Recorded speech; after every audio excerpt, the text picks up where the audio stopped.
Hello students, science के batch में अपन पढ़ रहे थे ब्लड, और ब्लड में आज हम पढ़ने वाले हैं डब्ल्यूबीसी। आज जो हमारी चर्चा रहेगी वो रहेगी डब्ल्यूबीसी के लिए। एक्चुअली डब्ल्यूबीसी क्या होती है, हम सब जानते हैं कि हमारा जो ब्लड होता है वो 3 प्रकार की सेल्स से मिलकर बना होता है। उसमें होती है आरबीसी, डब्ल्यूबीसी और थर्ड क्या होती है हमारे पास, प्लेटलेट्स होती है। अगर अपन डब्ल्यूबीसी की बात करें तो डब्ल्यूबीसी की फुल फॉर्म क्या होती है, वाइट ब्लड सेल्स, या अपन इसको क्या बोल सकते हैं, कार्पसल्स भी बोल सकते हैं। हमने क्या कहा इसको, वाइट ब्लड सेल्स। वाइट का मतलब क्या होता है, यहाँ पे इसको बोला जाएगा श्वेत रुधिर कणिका। क्या बोला जाएगा, श्वेत रुधिर कणिका। अब देखो, आपने आरबीसी जो लिखा था, रेड ब्लड सेल लिखा था, उसमें आपने क्या कहा था, रेड ब्लड कार्पसल लिखा था, ठीक है। यहाँ पे लाल रुधिर कणिका लिखा था हमने, क्या लिखा था, लाल रुधिर कणिका। और आप डब्ल्यूबीसी को क्या लिख रहे हो, श्वेत रुधिर कणिका। तो यहाँ से हमें क्या पता चल रहा है कि आपकी जो आरबीसी थी, उस आरबीसी का रंग कैसा था, लाल था। और उस लाल रंग होने की वजह कौन था हमारे पास, यहाँ पे हीमोग्लोबिन पिगमेंट था। कौन था, हीमोग्लोबिन वर्णक था। इसका मतलब यहाँ डब्ल्यूबीसी जो है वो आपने क्या लिखा है, श्वेत लिखा है। तो यहाँ पे श्वेत का मतलब क्या हो गया कि डब्ल्यूबीसी कोई भी कलर प्रोवाइड नहीं कर रही है, और डब्ल्यूबीसी अगर कोई भी कलर नहीं देगी यहाँ पे, मतलब क्या हो गया कि यहाँ पे हीमोग्लोबिन वर्णक उपस्थित नहीं होता। तो हम क्या कहेंगे, सबसे पहला पॉइंट है कि डब्ल्यूबीसी जो होती है वो डब्ल्यूबीसी के अंदर क्या एब्सेंट होता है, हीमोग्लोबिन एब्सेंट होता है। और हीमोग्लोबिन एब्सेंट होगा तो उसका कलर कैसा होगा, श्वेत कलर होगा। दूसरी बात अगर बात की जाए तो डब्ल्यूबीसी जो होती है वो क्या करती है, आरबीसी क्या करती है। हमने कहा था कि हमारे ब्लड में, देखो थोड़ा सा मैं रिवाइज कर देता हूँ, कि हमारे ब्लड में जो ब्लड लेकर जाती हैं उन्हें हम बोलते हैं रक्त वाहिनियाँ बोलते हैं। क्या बोलते हैं, रक्त वाहिनियाँ। इन रक्त वाहिनियों के अंदर कौन होती है, आरबीसी भी होती है और आपकी डब्ल्यूबीसी भी होती है। ये आरबीसी क्या करती है, ट्रांसपोर्टेशन का काम करती है, परिवहन का काम करती है। परिवहन जानते ना, लाना ले जाना। किसका करती है, ऑक्सीजन और CO2 का। मतलब हमारे शरीर के अंदर आरबीसी क्या करती है, ऑक्सीजन और CO2 का परिवहन करती है। लेकिन जब बात क्या आती है किसकी, डब्ल्यूबीसी की, तो डब्ल्यूबीसी क्या करती है हमारे पास, ये ट्रैफिक पुलिस होती है। हमारे शरीर की क्या होती है, ये ट्रैफिक पुलिस होती है। या फिर इसको अपन क्या बोल सकते हैं, आर्मी मैन भी बोल सकते हैं, आर्मी सेल भी बोल सकते हैं। ऐसा क्यों, क्योंकि डब्ल्यूबीसी क्या करती है, देखो आप समझना, यहाँ पे एक बहुत ही इंपॉर्टेंट चीज़ है। डब्ल्यूबीसी क्या करती है, जैसे हमने कहा कि ये हमारा ह्यूमन बॉडी है ना, मानव शरीर है ये, ठीक है। इस मानव शरीर में मानव की कोई बाहर से कोई भी छोटा पार्टिकल आ सकता है। इस मानव शरीर में अगर कोई भी पार्टिकल बाहर से आएगा, तो क्या कहा हमने कि अगर मानव शरीर में कोई भी पार्टिकल, कोई भी कण बाहर से अगर आएगा, तो मानव शरीर के अंदर इतनी क्षमता होती है कि वो जानता है कि कौन अपना है, कौन है पराया। जब बाहर से कोई कण आएगा तो वो कण हमारे शरीर के लिए किसका काम करता है, एंटीजन का काम करता है। इस एंटीजन को अपन AG से दर्शाते हैं। हमने क्या कहा कि जब बाहर से कोई आएगा तो वो किसकी तरह काम करेगा, एंटीजन की तरह। अब देखो, बाहर का कोई भी कण आके हमारे शरीर के अंदर क्या हमारे शरीर के अंदर आके रुक सकता है क्या। तो हमने क्या कहा कि शरीर को पहले से पता है कि ये हमारे शरीर का सदस्य है या बाहर का। तो हमारा शरीर क्या करेगा, उसका विरोध करेगा। क्या करेगा, विरोध। और विरोध के रूप में क्या बनाता है, प्रतिरक्षी बनाता है। क्या बनाता है, प्रतिरक्षी। और प्रतिरक्षी को अपन क्या कहते हैं, एंटीबॉडी बनाता है। क्या बनाता है, एंटीबॉडी। एंटीजन को अपन क्या कहते हैं, प्रतिजन कहते हैं। क्या कहते हैं, प्रतिजन। तो मैंने क्या कहा कि जब हमारे शरीर में कोई भी बाहरी कारक आएगा, तो बाहरी कारक आएगा तो क्या करेगा, वो प्रतिजन की तरह काम करेगा। ये हमारे शरीर का नहीं है और हमारे शरीर का नहीं है, तो हमारा शरीर उसको क्या नहीं करेगा, एक्सेप्ट नहीं करेगा। और एक्सेप्ट नहीं करेगा क्या करेगा, उसका विरोध करेगा। और विरोध के दौरान क्या बनाता है, वो प्रतिरक्षी या एंटीबॉडी निर्माण करता है। अब बात यह आती है कि ये एंटीबॉडी कौन बनाएगा, एंटीबॉडी कौन बनाएगा। तो एंटीबॉडी बनाने का काम करती हैं कौन, डब्ल्यूबीसी करती हैं। कौन करती हैं, डब्ल्यूबीसी। तो हम क्या कहेंगे कि डब्ल्यूबीसी जो होती है वो हमारे शरीर में किसका काम करती है, प्रतिरक्षी का काम करती है। पहला पॉइंट हो गया।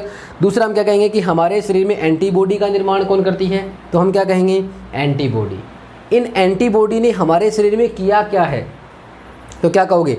एक छोटा सा एग्जाम्पल सुनना। जैसे मैंने कहा कि ये हमारे भारत और किसी दूसरे देश की सीमा है, ठीक है।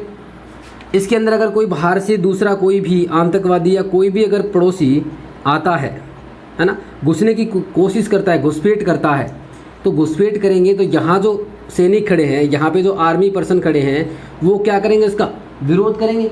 तो यहाँ पे जो विरोध करने का काम कर रही है हमारे शरीर के अंदर, वो कौन कर रही है? WBC कर रही है। कौन कर रही है? WBC। इसका मतलब इसीलिए हमने इसको क्या कहा है? आर्मी कोशिका भी कहा है। मतलब ये हमारे शरीर के लिए प्रतिरक्षा प्रदान करती है।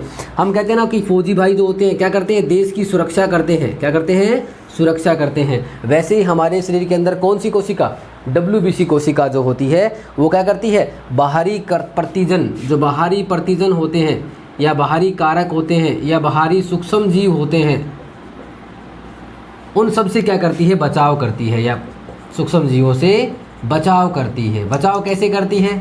उनको या तो क्या कर देती है? ख़त्म कर देती है, या उनकी वृद्धि को रोक देती है। ठीक है, तो हमने क्या कहा कि WBC क्या करती है? प्रतिरक्षी का कार्य करती है, हमारे शरीर को बाहरी सूक्ष्म जीवों से बचाने का काम करती है, हमारे शरीर में एंटीबॉडी का निर्माण करती है। और वो सब कौन करता है? WBC, जिसे हम क्या कहते हैं? वाइट ब्लड सेल्स कहते हैं। अब बहुत ही इंपॉर्टेंट चीज़ क्या है, देखो WBC जो होती है उसकी कोई भी आकार या आकृति नहीं होती है ना। अगर मैं WBC के आकार की बात करूं तो इसका आकार इर्रेगुलर होता है, मतलब कोई भी आकार नहीं होता, नियमित आकार नहीं होता, कोई भी नियमित आकार नहीं होता। तो हम देखो क्या कहते हैं कि इस WBC का आकार कैसा होता है? अनियमित होता है, इर्रेगुलर। लेकिन कई बार अगर क्वेश्चन आ जाए कि आप पे ऑप्शन लिखा हो कि निम्न में से अमीबा के आकार जैसा कौन सी कोशिका होती है, तो हम क्या आंसर देते हैं? WBC देते हैं। क्या आंसर देते हैं? WBC। उसकी वजह क्या होती है? देखो अमीबा क्या होता है? अमीबा इस संसार के अंदर सबसे पहले जो कोशिका आई थी वो एक कोशिकीय थी। मतलब जब सब संसार के अंदर जीवन की उत्पत्ति हुई थी तो वो कहाँ मानते हैं अपन? जल के अंदर मानते हैं। कहाँ मानते हैं? जल के अंदर।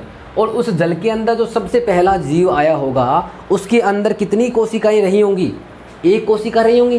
भाई ऐसा तो है नहीं कि सीधा मानव आ गया संसार में। तो हमने क्या कहा कि जल के अंदर जब एक कोशिकीय जीव आया होगा तो उस एक कोशिकीय जीव की अगर अपन चर्चा करें तो अमीबा भी क्या होता है? वो एक कोशिकीय जीव होता है। हमने क्या कहा कि सबसे पहले जो जीव आया वो कैसा होगा? एक कोशिकीय होगा। तो अमीबा भी क्या होता है? एक कोशिकीय जीव होता है। अब ये अमीबा क्या होता है? अपनी आकृति बदल लेता है। अमीबा क्या होता है? अपनी आकृति बदल लेता है। देखो एक छोटी सी बात सुनना, जैसे मैंने कहा कि अमीबा क्या है? पानी के अंदर घूम रहा है। ऐसे ये पानी है समुद्र का मान लिया हमने, और इस पानी के अंदर अमीबा गति कर रहा है। समझना आप ध्यान से। तो अमीबा अगर गति कर रहा है तो जैसे मान लो कि आपने अमीबा को यहाँ पे टच किया, सपोज करो आपने अमीबा को यहाँ पे टच किया, तो अमीबा क्या होगा? अपने शरीर को संकुचित कर लेगा, इकट्ठा कर लेगा और कुछ अलग टाइप क्या करती बना देगा।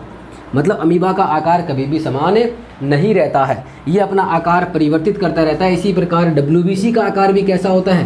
अनियमित होता है। मतलब हम ये कह सकते हैं कि अमीबा के जैसा होता है। कैसा होता है? अमीबा। और अमीबा क्या होता है हम बता चुके हैं, एक कोशिकीय जीव होता है। बात समझ में आ गई ना। अब देखो एक छोटी सी बात मैं बता देता हूँ आपको। मैंने कहा कि अमीबा एक कोशिकीय जीव है, तो यहाँ पे एक ही कोशिका, जो एक कोशिका है वही क्या करेगी? सारे काम करेगी। हमने कहा कि खाने का, पचाने का, उत्सर्जन करने का सारे काम कौन करेगी? एक कोशिका करेगी। तो मैंने कहा कि यहाँ पे कोई भोजन का पार्टिकल रखा हुआ है, कोई भोज्य पदार्थ रखा हुआ है, और अमीबा मान लो इस भोज्य पदार्थ को ग्रहण करेगा। तो क्या करता है? ये भोज्य पदार्थ को ग्रहण करने के लिए सबसे पहले इसके पास जाएगा, सबसे पहले इसके पास जाएगा, और पास जाकर जो अपनी भित्ति, ये कोशिका और झिल्ली होती है, इसके द्वारा इसको घेर लेगा, और कुछ समय बाद क्या होगा? इसके चारों ओर झिल्ली बना लेगा और ये अपने भोजन को अंदर निगल लेता है। ऐसा ही गुण किसके अंदर होता है? WBC के अंदर होता है। हमने क्या कहा कि WBC जब किसी सूक्ष्म जीव के संपर्क में आएगी, WBC जब क्या होगी? किसी सूक्ष्म जीव के संपर्क में आएगी तो क्या करेगी? सूक्ष्म जीव का ये भक्षण कर लेती है। क्या कर लेती है? भक्षण।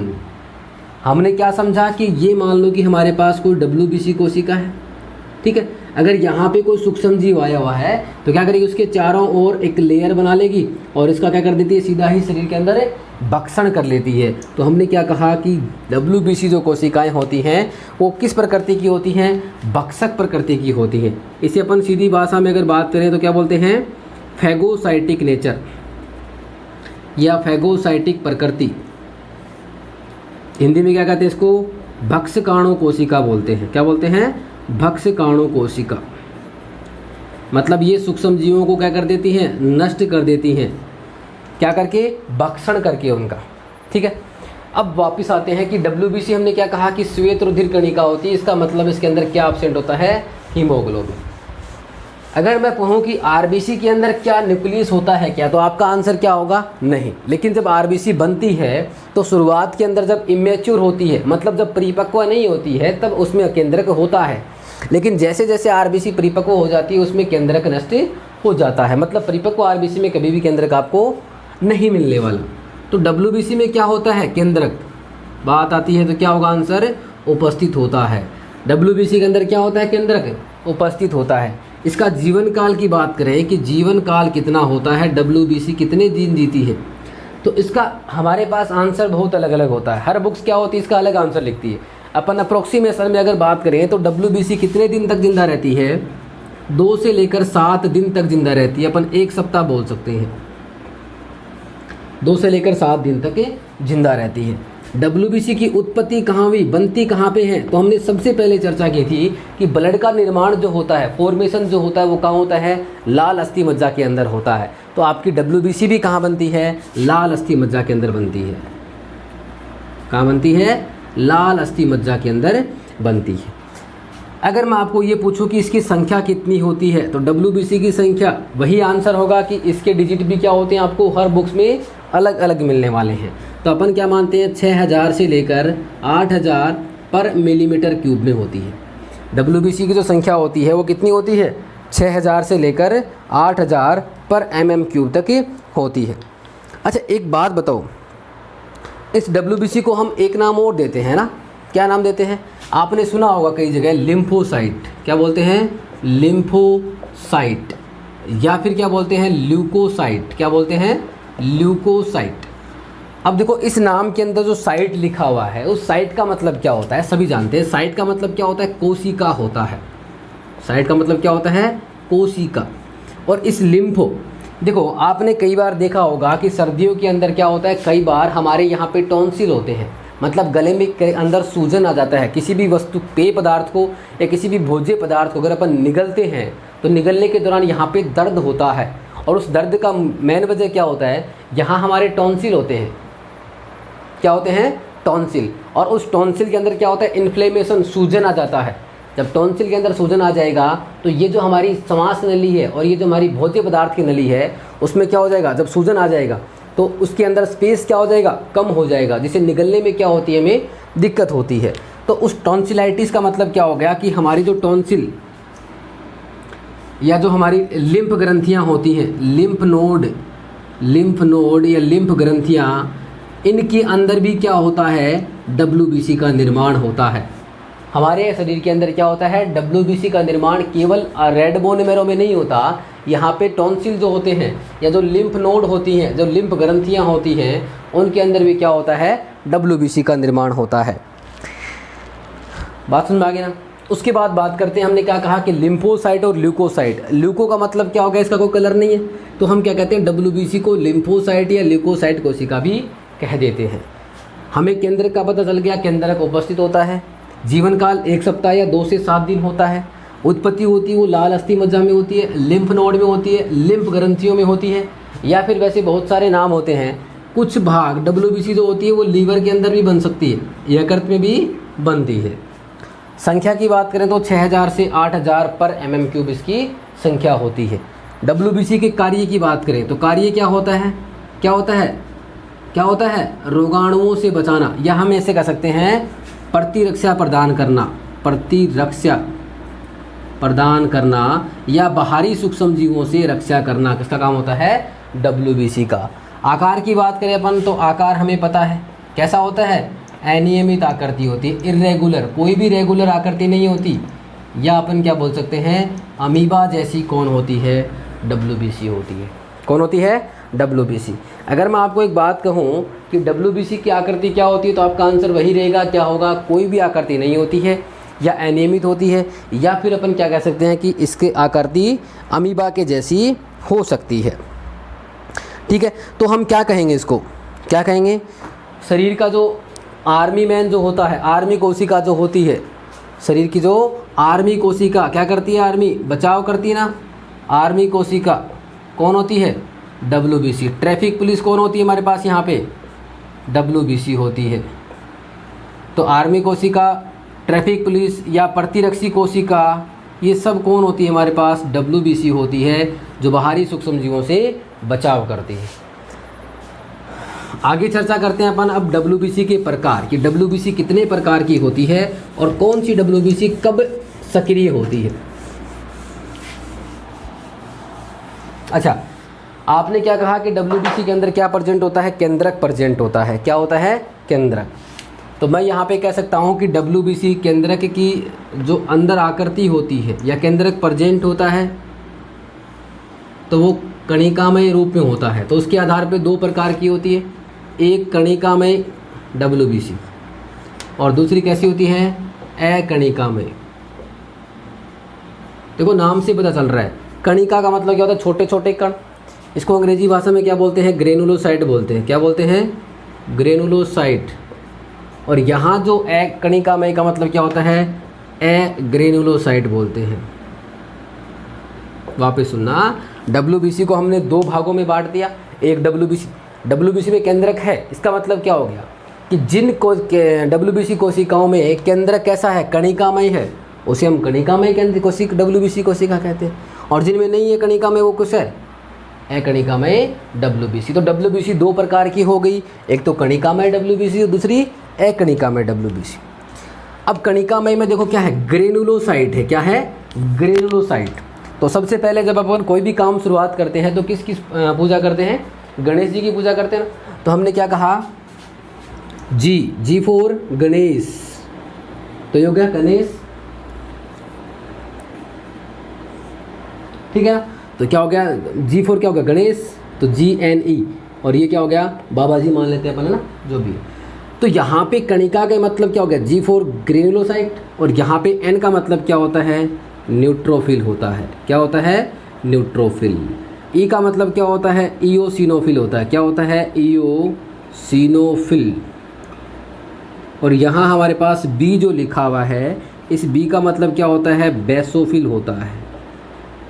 क्या होता है? बेसोफिल। तो अगर मैं क्या आपको ये बात कह सकता हूँ क्या कि हमारे पास WBC जो होती है उसमें कणिकामय WBC कौन कौन सी होती है? न्यूट्रोफिल, इओसिनोफिल और बेसोफिल। इनके अंदर क्या होता है? जो केंद्रक होता है वो छोटे छोटे कणों के रूप में बिखरा हुआ रहता है। तो यहाँ पे कणिकामय कोशिकाएं या कणिकामय WBC कौन कौन सी होगी? न्यूट्रोफिल्स, इओसिनोफिल और बेसोफिल। पहला प्रश्न ये आता है कि मान लो हमारे शरीर में कोई भी बाहरी कारक आ गया, हमारे शरीर में कोई भी बाहरी कारक आ गया, तो बाहरी कारक को नष्ट करने के लिए सबसे ज़्यादा मात्रा में WBC कौन सी होती है? प्रश्न क्या है? यहाँ आपको तीन ऑप्शन दिए हुए हैं कि अगर हमारे शरीर में कोई बाहरी कारक आ गया, बाहरी प्रतिजन आ गया या बाहरी कोई भी संक्रमण करने वाला जीवाणु विषाणु कोई भी शरीर के अंदर आता है, तो सबसे ज़्यादा संख्या में कौन सी WBC होती है, सबसे कम संख्या में कौन सी WBC होती है, और एलर्जी में कौन सी WBC की संख्या बढ़ जाती है। एक बार देखना वापस से, हमने क्या कहा कि कणिकामय जो WBC होती है वो तीन प्रकार की, न्यूट्रोफिल्स, इओसिनोफिल्स और बेसोफिल। प्रश्न ये है कि कौन सी कोशिकाएं जो होती हैं वो संख्या में सर्वाधिक होती हैं, कौन सी WBC कोशिकाएं संख्या में सबसे कम होती हैं, और कौन सी कोशिकाएं जो होती हैं वो एलर्जी के दौरान अपनी संख्या बढ़ा लेती है। बताना देखे जल्दी से। तो सबसे पहले क्या दे रखा है इसमें? न्यूट्रोफिल्स दे रखा है, उसके बाद इओसिनोफिल, उसके बाद क्या दे रखा है? बेसोफिल। एक छोटी सी चीज़ सुनना। सबसे पहला काम क्या होता है कि हमने देखो केमिस्ट्री के अंदर भी पढ़ते हैं कि न्यूट्रल जो होता है, N4 न्यूट्रल या उदासीन परमाणु जो होता है उसका स्थायित्व सबसे ज़्यादा होता है। जब किसी के पास आवेश होगा, मैंने कहा जब किसी के पास या तो पैसे ज़्यादा होंगे या किसी के पास पैसे कम होंगे तो वो इंसान हमेशा परेशान रहेगा। लेकिन जिसके पास न्यूट्रल है, नॉर्मल पैसे जिनसे उनका गुजारा हो सकता है, वो क्या रहेगा? सर्वाधिक स्टेबल रहेगा। तो यही बात यहाँ पे है। N4 न्यूट्रोफिल और N4 क्या होता है? न्यूट्रल होता है। तो न्यूट्रोफिल की संख्या क्या होती है? सर्वाधिक होती है। संख्या क्या होती है इसकी? सर्वाधिक। तो पहला प्रश्न आपका क्लियर हो गया कि कौन सी WBC की संख्या सर्वाधिक होती है ब्लड के अंदर। तो हमारा आंसर क्या होगा? न्यूट्रोफिल्स। कितनी होती हैं? लगभग हम क्या मानते हैं 60 से 65% तक क्या होती है? WBC कोशिकाएं होती हैं। तो हमारा सबसे पहला प्रश्न क्या हुआ कि रक्त के अंदर पाए जाने वाले सबसे ज़्यादा WBC कौन सी होती है? तो आंसर क्या होगा? न्यूट्रोफिल होता है। क्या होता है? न्यूट्रोफिल होता है। अब देखो जब सबसे ज़्यादा संख्या में है तो हम क्या कहें? बाहर से कोई जीवाणु, सूक्ष्म जीवाणु जो भी आया, उसको नष्ट करने का काम किसका होगा? तो ज़्यादा है। तो हम क्या करते हैं कि WBC जो होती है न्यूट्रोफिल्स, वो क्या करती हैं, जो भी बाहर से जीवाणु आता है उस जीवाणु का क्या कर लेती है, भक्षण कर लेती है। तो ये क्या करती है न्यूट्रोफिल्स, जीवाणुओं का भक्षण करती है, मतलब सूक्ष्म जीवों का क्या कर लेती है, भक्षण कर लेती है। भक्षण करने का मतलब जानते हो ना, अभी हमने पढ़ा था कि ये आपकी WBC है, ठीक है। इसके पास यहाँ पे कोई सूक्ष्म जीवाणु आ गया, क्या करेगी, उसके पास जाएगी, उसके चारों ओर क्या बना लेगी, अपनी भित्ति बना लेगी, और उसको बाद में क्या हो जाएगी, अंदर से निकल जाएगी। तो ये होता है भक्षकाणु प्रकृति। तो इस WBC में न्यूट्रोफिल्स जो होती हैं, वो न्यूट्रोफिल्स कैसी होती हैं, भक्षकाणु प्रकृति की होती हैं। कैसी होती हैं, भक्षकाणु को, जिसको हमने कहा था फैगोसाइटिक प्रकृति की होती है। संख्या में सर्वाधिक कौन होती हैं, न्यूट्रोफिल्स होती हैं, और ये क्या करती हैं, जीवाणुओं का भक्षण करती हैं। अब हमने कहा कि न्यूट्रोफिल्स जो होती हैं वो क्या करती हैं, बाहरी सूक्ष्म जीवों को नष्ट कर रही है ना, जो भी शरीर के अंदर आ रहा है उनको क्या कर रही है, ये नष्ट कर रही है। तो मानव शरीर की सबसे प्रमुख भक्षण कोशिका कौन सी होती है? प्रश्न ये आया कि मानव शरीर की सबसे प्रमुख भक्षण कोशिका कौन सी होती है? तो आंसर क्या होगा, न्यूट्रोफिल। संख्या में सर्वाधिक है, प्रकृति कैसी है, भक्षक कोशिका है, तो हम क्या कहेंगे, सबसे प्रमुख भक्षण कोशिका कौन सी होती है? तो हमारा आंसर क्या रहने वाला है, यहाँ पे न्यूट्रोफिल्स रहने वाला है। क्या हो जाएगा, न्यूट्रोफिल्स। अब देखो WBC, जैसे हमने कहा कि आपका अमीबा होता है, वैसे WBC की बात करते हैं। कभी आपको ऐसा महसूस हुआ होगा, इसको मैं एक बार मिटा देता हूँ। ये कभी क्या होता है कि आपको कोई भी मधुमक्खी काट लेती है ना, मधुमक्खी मान लो कि यहाँ पे मधुमक्खी ने डंक छोड़ा, तो जैसे यहाँ पे डंक छोड़ा तो क्या होती है, एलर्जी उत्पन्न होती है। क्या होती है, एलर्जी, क्योंकि मधुमक्खियाँ जो होती हैं वो क्या करती हैं, कोई भी एसिड स्रावित करती हैं, और उस एसिड के कारण क्या होता है, यहाँ पे हमारे बॉडी में एलर्जी होती है, ठीक है। अब यहाँ पे एलर्जी होगी तो एलर्जी के दौरान कौन आएगी बाहर, भाई बचाने का काम कौन करती है, WBC करती है। भाई जब आपके शरीर के अंदर क्या आई, कोई भी मधुमक्खी ने डंक छोड़ दिया, तो शरीर की कोशिका नहीं है, बाहर की, बाहर की है, तो कौन एक्टिव होगा, शरीर का प्रतिरक्षा तंत्र एक्टिव होगा। और प्रतिरक्षा तंत्र किसको बोलेगा, WBC को। मतलब एलर्जी के दौरान क्या बढ़ जाती हैं, WBC की संख्या बढ़ जाती है, ताकि यहाँ पे जो सूक्ष्म जीव आया है या बाहरी कारक आया उसको नष्ट कर दिया जाए। बात आती है कि कौन सी WBC की संख्या बढ़ती है, बात ये आती है कि एलर्जी के दौरान कौन सी WBC की कोशिका बढ़ जाती है। उससे पहले एक इंटरेस्टिंग पॉइंट क्या है कि मान लो कि यहाँ पे आपकी एलर्जी हुई, तो एलर्जी हुई तो क्या होगा, यहाँ जो आपकी WBC कोशिका अंदर जो घूम रही थी, इस रक्त के अंदर जो WBC कोशिका घूम रही थी, वो क्या कर सकती है, इस दीवार को, जो रक्त वाहिनी है, इस रक्त वाहिनी की दीवार को पार कर देती है। हमने कहा यहाँ पे आपको मधुमक्खी ने काटा है तो यहाँ पे क्या होती है, स्वेलिंग हो जाती है, और कुछ समय बाद क्या होता है, स्वेलिंग में पेन नहीं होता, इसको अपन प्रेस करते हैं, दबाते हैं, तो यहाँ पे पेन नहीं होता है, मतलब वो क्या होता है, सूजन होता है दर्द रहित, जिसमें दर्द नहीं होता, बिना दर्द वाला सूजन होता है। तो वो सूजन अपने आप ही धीरे धीरे खत्म होता है। उसका कारण कौन होती है, WBC, क्योंकि WBC क्या करती है, रक्त वाहिनी को पार करके बाहर जहाँ पे सूक्ष्म जीवों ने एलर्जी वाले कारक स्रावित किए हैं उनको नष्ट कर देगी, उनको न्यूट्रलाइज कर देगी, उदासीन कर देगी।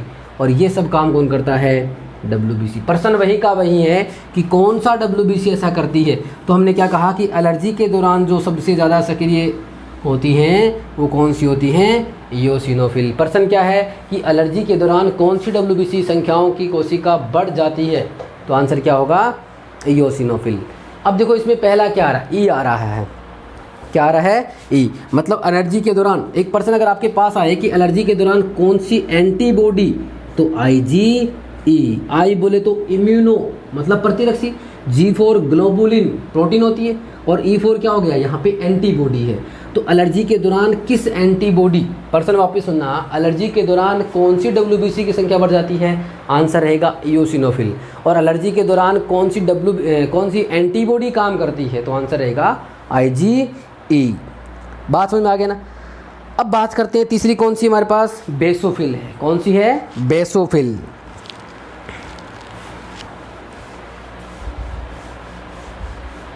अब देखना, बेस का मतलब क्या होता है, आधार तैयार करना। मतलब सबसे पहले जो कौन सी है यहाँ पे बेसोफिल की चर्चा करेंगे, तो सबसे पहली बात यहाँ पे क्या निकल के आती है कि सबसे कम मात्रा में पाए जाने वाली WBC कौन सी है, सबसे कम मात्रा में पाए जाने वाली WBC, तो आपका आंसर क्या होगा, बेसोफिल।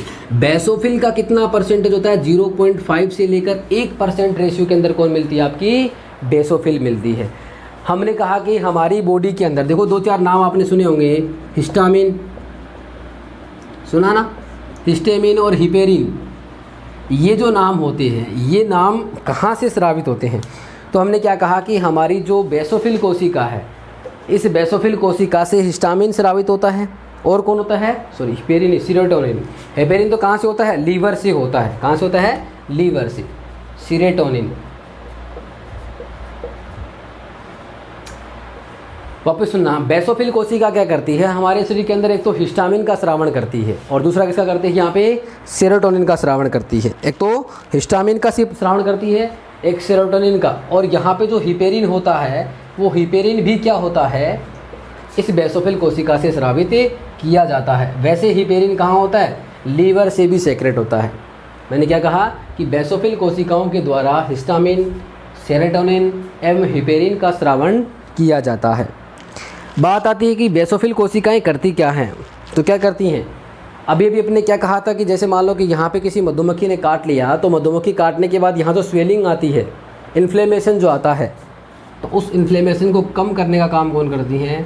बेसोफिल। इन्फ्लेमेशन को कम क्या करती हैं? कम करती हैं। इन्फ्लेमेशन बोले तो क्या हो गया? सूजन, और सूजन को क्या बोलते हैं अपन? शोथ। तो बेसोफिल कोशिका क्या करती हैं? इन्फ्लेमेशन की क्रियाओं को कम करती है, और ये कहाँ काम आती हैं? वही हमारे पास कौन सी? एलर्जी के दौरान काम में ली जाती है। अब बात आती है कि एग्रेनुलोसाइट या अकणिकामय कोशिकाएं कौन कौन सी होती हैं? तो ये तो चर्चा थी किसकी? कणिकामय WBC की। अब नेक्स्ट कौन आता है हमारे पास यहाँ पे? एग्रेनुलोसाइट। और एग्रेनुलोसाइट या फिर अकणिकामय WBC कौन कौन सी होती हैं? तो देखो, मैंने क्या कहा कि WBC जो आपकी होती है उसके अंदर क्या होता है? केंद्रक होता है। ये मान लो कि हमारे पास WBC है, और इस WBC के अंदर जो केंद्रक होगा, अगर क्या नहीं होगा, कणों के अंदर या फैला हुआ नहीं होगा कोशिका द्रव्य के अंदर, तो वो कौन सी कोशिका होगी? अकणिकामय WBC होगी। कौन सी होगी? अकणिकामय WBC। कितने प्रकार की होती हैं? एक तो होती है आपकी मोनोसाइट। क्या होती है? मोनोसाइट। और दूसरी होती है आपकी लिम्फोसाइट। ठीक है, तो हमने क्या कहा कि हमारे पास अकणिकामय WBC कौन कौन सी होती है? मोनोसाइट और लिम्फोसाइट होती है। तो अब देखो, बात ये आती है कि मोनोसाइट कोशिकाएं होती हैं वो क्या काम करती हैं, और यहाँ जो आपके पास लिम्फोसाइट कोशिकाएं हैं वो क्या काम करती हैं? क्योंकि साइट जिसके पीछे लग जाता है, जिसके पीछे भी क्या लग जाता है? साइट लग जाता है, वो क्या होती है? कोशिका होती है। तो अकणिकामय WBC का हमारे शरीर में क्या काम होने वाला है? बहुत ही इम्पोर्टेंट पॉइंट है, ध्यान से सुनना इस बात को। हमने क्या कहा कि ये जो मोनोसाइट कोशिकाएं हैं, ये जो मोनोसाइट कोशिकाएं हैं, ये मोनोसाइट कोशिकाएं क्या करती हैं? जैसे जैसे मैच्योर होती हैं, क्या काम ने? जैसे जैसे मैच्योर होती हैं, तो मैच्योर होने के बाद ये एक विशेष कोशिका में बदल जाती हैं। क्या काम ने? कि जब आपकी WBC, कौन सी WBC? मोनोसाइट कोशिका जो है, वो जैसे जैसे परिपक्व होगी, तो परिपक्व होने के बाद क्या होगा? ये जो आपकी मोनोसाइट कोशिका है, ये मोनोसाइट कोशिका जब परिपक्व होगी, तो परिपक्व होने के बाद लीवर में इसको अपन क्या बोल देते हैं? मैक्रोफेज बोल देते हैं। मैक्रोफेज कोशिका। मतलब सीधी सी बात है कि मोनोसाइट कोशिका जो थी WBC, वो जब मैच्योर परिपक्व हो जाएगी तो वो एक नई कोशिका में बदल जाती है, जिसका नाम अपन क्या बोलते हैं? मैक्रोफेज कोशिका बोल देते हैं। अब ये जो मैक्रोफेज कोशिका वो कहाँ होती है हमारे पास? लीवर के अंदर होती है। कहाँ होती है? लीवर के अंदर। काम क्या रहता है? तो मैक्रोफेज कोशिका क्या करती है? भक्षकाणों पर करती की होती है। मतलब वही कुल मिला के बात है कि ये भी क्या करती है? बाह्य जो प्रतिजन है, बाह्य जो रोगाणु हैं, सूक्ष्म जीव हैं, उनका भक्षण करती है। तो मैक्रोफेज कोशिका क्या करती है? भक्षकाणु का काम करती है। किसका काम करती है? भक्षकाणु का।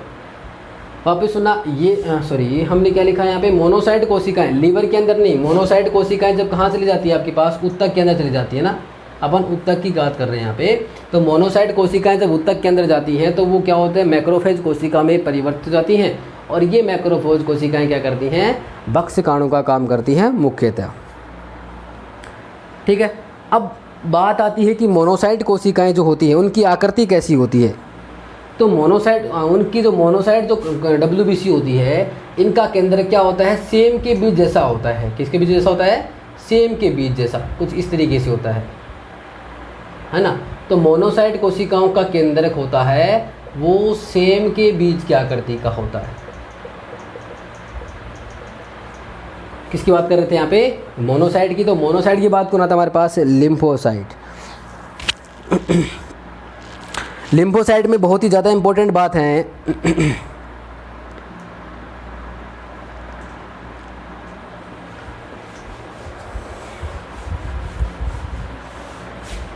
लिम्फोसाइट में देखना,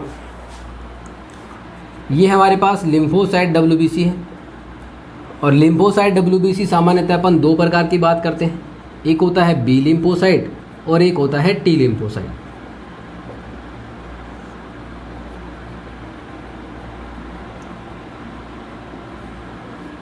आपने क्या कहा कि लिम्फोसाइट कोशिकाएं दो प्रकार की होती हैं, एक होता है आपका बी लिम्फोसाइट और दूसरी क्या होती है, टी लिम्फोसाइट। यहाँ पे बी लिम्फोसाइट और टी लिम्फोसाइट में डिफरेंस क्या है, तो सबसे पहले आप सुन लेना कि यहाँ जो बी लिम्फोसाइट होती है वो प्रोटीन या एंटीबॉडी बनाने का काम करती है।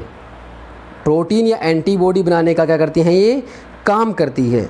लेकिन जब टी लिम्फोसाइट की बात करेंगे तो टी लिम्फोसाइट क्या करती है, एक छोटी सी बात सुनना, आपके पास लिम्फोसाइट WBC है ना, तो लिम्फोसाइट में क्या होता है, तो आपने दो प्रकार में बता दिया, एक तो आपकी बी लिम्फोसाइट है, दूसरी आपकी टी लिम्फोसाइट है। यहाँ पे जो बी लिम्फोसाइट है वो क्या करती है, हमने कहा कि जब बाहर से कोई एंटीजन आया, तो जब कोई भी एंटीजन या प्रतिजन जब बाहर से आएगा तो उसके खिलाफ क्या बनेंगी, प्रतिरक्षी बनेगी। क्या बनेंगी, प्रतिरक्षी। और प्रतिरक्षी का मतलब क्या था, एंटीबॉडी बनेगी। और ये जो एंटीबॉडी होती हैं वो किस प्रकृति की होती हैं, प्रोटीन प्रकृति की होती हैं। हमने क्या कहा कि प्रतिजन जब शरीर में आएगा तो प्रतिरक्षी बनेंगी उसके खिलाफ, प्रतिरक्षी होती हैं, उन्हें हम एंटीबॉडी कहते हैं। और ये एंटीबॉडी ही क्या होती हैं, एक प्रोटीन प्रकृति की नेचर की होती है।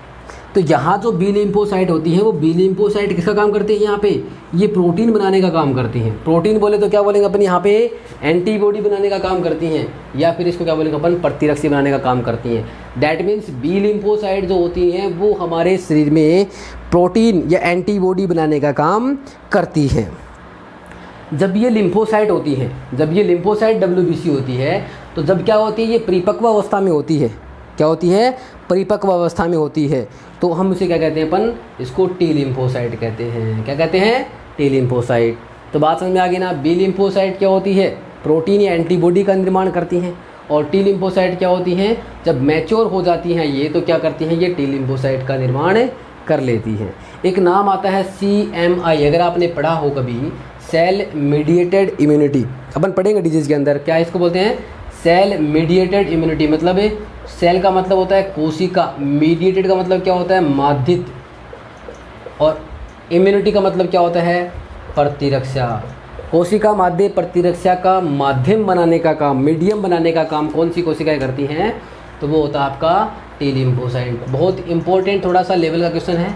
हमने क्या कहा कि सेल मीडिएटेड इम्यूनिटी या कोशिका माध्यित प्रतिरक्षा बनाने का काम या प्रतिरक्षा के लिए माध्यम का काम कौन करती हैं, तो वो हम क्या कहते हैं, टी लिम्फोसाइट। क्योंकि टी लिम्फोसाइट और बी लिम्फोसाइट दोनों में क्या होता है, बी लिम्फोसाइट तो प्रोटीन का निर्माण करती है, और टी लिम्फोसाइट जब मैच्योर होती है लिम्फोसाइट, तो उसे हम क्या बोलते हैं, इसको टी लिम्फोसाइट बोलते हैं।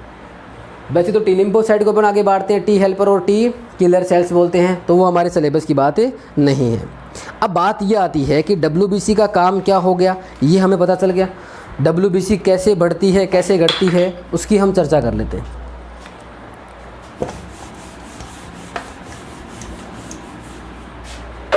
हमने कहा कि हमारे शरीर के अंदर क्या आया, कोई बाहरी सूक्ष्म जीव आया।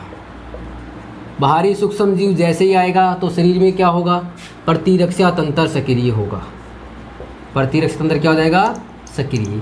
ये प्रतिरक्षित तंत्र अगर सक्रिय होगा तो हमारे शरीर में किसकी संख्या बढ़ेगी, WBC की संख्या बढ़ेगी। WBC संख्या क्या हो जाएगी, बढ़ जाएगी। अब देखो, अगर सामान्य से ज़्यादा हो जाए, हमने क्या कहा कि सामान्य से अगर ज़्यादा हो जाए, लगातार अगर किसी मानव शरीर के ब्लड के अंदर WBC की संख्या ज़्यादा हो जाए तो WBC की संख्या अधिक होने से कौन सा रोग होता है, और WBC की संख्या कम होने से कौन सा रोग होता है। तो WBC की संख्या अगर अधिक हो जाएगी तो देखो, WBC अगर संख्या में अधिक हो जाएंगी तो हमने क्या कहा कि WBC जो होती है, एक बार ध्यान से सुनना, WBC कुछ इस तरीके की हमने कहा कि अनियमित आकृति की होती। अब इस WBC के अंदर क्या होता है, यहाँ पे कोशिका द्रव्य होगा। अब इस कोशिका द्रव्य में क्या होते हैं, जैसे आपने एक नाम सुना होगा छोटा सा, लाइसोसोम नाम सुना होगा। क्या नाम सुना होगा, लाइसोसोम। इस लाइसोसोम के अंदर क्या होते हैं, कुछ एंजाइम्स होते हैं, और वो एंजाइम्स कौन से होते हैं, पाचक एंजाइम्स होते हैं। पाचक एंजाइम या हाइड्रोलाइटिक एंजाइम होते हैं, ठीक है। तो यहाँ जो आपकी WBC होती है उसके अंदर क्या होते हैं, ये एंजाइम्स होते हैं। कौन से, हाइड्रोलाइटिक एंजाइम होते हैं, हाइड्रोलाइटिक एंजाइम, या वही पाचक एंजाइम के अपन बोल सकते हैं। तो क्या होगा, जब WBC की संख्या ज़्यादा हो जाएगी तो संख्या ज़्यादा होने से क्या होगा, जैसे ही WBC का जीवन काल खत्म होगा, WBC ब्लास्ट होगी, तो ब्लास्ट होने के कारण क्या होगा कि वहाँ की जो WBC है उसके द्वारा जो स्रावित ये पदार्थ है, एंजाइम है, वो क्या कर देगा, आसपास की कोशिकाओं को खा जाएगा। तो यहाँ पे क्या होगा कि WBC की अगर संख्या ज़्यादा हो जाती है तो क्या बोलते हैं अपन उसको, कैंसर हो जाती है। क्या हो जाती है, कैंसर। तो WBC की संख्या अधिक होने पर कौन सा रोग होता है, कैंसर होता है। अगर अपन ब्लड कैंसर की बात करें, कैंसर के टाइप की होती है, ब्लड कैंसर की बात करें तो ब्लड कैंसर को अपन क्या बोलते हैं, ल्यूकेमिया बोलते हैं। ब्लड कैंसर को अपन क्या नाम देते हैं, ल्यूकेमिया। और अगर अपन ये कहें कि अगर शरीर के अंदर WBC की संख्या बढ़ गई है तो कौन सा रोग होता है, कैंसर। मतलब कैंसर रोग के अंदर WBC की संख्या हमारे पास बढ़ जाती है। अब अगर अपन बात करें कम हो जाए, WBC संख्या क्या हो जाए, कम, तो WBC अगर हमारे पास कम हो जाएगी तो डिजीज होती है, उसे बोलते हैं अपन ल्यूकोपीनिया। क्या बोलते हैं, ल्यूकोपीनिया। WBC की संख्या कम होने से कौन सी रोग होता है, ल्यूकोपीनिया, और ज़्यादा होने से कौन सा रोग होता है, कैंसर होता है। और ब्लड कैंसर को अपन किस नाम से जानते हैं, ल्यूकेमिया नाम से जानते हैं। ये बात थी हमारे पास WBC की। अगर RBC और WBC की संख्या में तुलना की जाए तो RBC और WBC का जो रेशियो होता है, RBC रेशियो WBC, तो वो कितना होता है, 600 रेशियो 1। मतलब RBC और WBC का अनुपात क्या होता है, 600:1 होता है। अब यहाँ पे आपके पास आते हैं 4 और 5 में इम्पोर्टेंट क्वेश्चन है। पहला क्वेश्चन ये है कि सबसे बड़ी WBC कौन सी होती है। दूसरा क्वेश्चन ये है कि सबसे छोटी WBC कोशिका कौन सी होती है। तीसरा ये था कि सबसे ज़्यादा कौन सी पाई जाती है। और चौथा ये था कि सबसे कम कौन सी पाई जाती है। तो सबसे बड़ी कौन सी होती है, सबसे छोटी कौन सी होती है, और सबसे ज़्यादा कौन सी पाई जाती है, और सबसे कम कौन सी पाई जाती है। तो पहला प्रश्न आपका ये है कि सबसे बड़ी WBC कौन सी होती है। तो सबसे बड़ी कौन सी होती है, बताना ज़रा। सबसे बड़ी WBC कोशिका कौन सी होती है। दूसरा प्रश्न आपका ये आया कि सबसे छोटी WBC कोशिका कौन सी होती है। तीसरा प्रश्न क्या है हमारे पास है, सर्वाधिक मिलने वाले WBC। और चौथा प्रश्न कौन सा आया, सबसे कम मिलने वाले WBC। और पांचवा प्रश्न ये हुआ कि रक्त की सबसे छोटी कोशिका,